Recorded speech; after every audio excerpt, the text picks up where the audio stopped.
খুলনা ইনিংসের শেষ ওভারের ঘটনা ছিল সেটি। বোলার ওয়াসিম জুনিয়রের করা বলটি সজোরে ব্যাট চালিয়ে দেন মাহিদুল ইসলাম অঙ্কন, আর বলটি সরাসরি লং অন দিয়ে 4 হতে যাচ্ছিল, কিন্তু সেখানে দুর্দান্ত ফিল্ডিং, তাতে 4 বেঁচে যায়। তবে ততক্ষণে 2 রান নিয়ে ফেলেছেন ব্যাটার মাহিদুল ইসলাম। এরপর ফিল্ডার যখন বলটি থ্রো করলেন, ঠিক তখনই ঘটে গেল এক কাকতালীয় ঘটনা। চিটাগং কিংসের অধিনায়ক এবং উইকেট কিপার মোহাম্মদ মিঠুন সেই বলটি না ধরেই ছেড়ে দেন, তাতে বলটি ওভার থ্রোতে বাউন্ডারি হয়ে যায়। হতাশ সবাই, হতাশ বোলার ওয়াসিম জুনিয়র। তিনি তো হাত দিয়ে ইশারা করে বলছিলেন এটা কি হলো, অর্থাৎ বাউন্ডারি। ছক্কা না মেরেও 1 বলে 6 রান পেয়ে যান মাহিদুল ইসলাম অঙ্কন। ধারাভাষ্য কক্ষে এটা নিয়ে ব্যাপক হাসাহাসি চলছিল।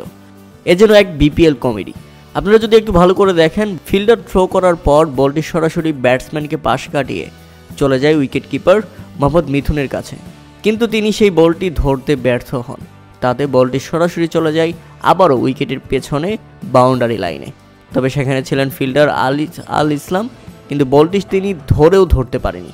শেষ পর্যন্ত বাউন্ডারি, অর্থাৎ ওভার থ্রোতে 4 রান জরিমানা গুনে রীতিমতো কেঁদেই ফেলেছিলেন চিটাগং কিংসের অধিনায়ক মোহাম্মদ মিথুন। ভুলটা যে তারই। একজন উইকেট কিপার হয়েও তিনি থ্রোর বল ধরতে পারেনি এবং ওভার থ্রোতে সেটা 4 হয়ে যায়।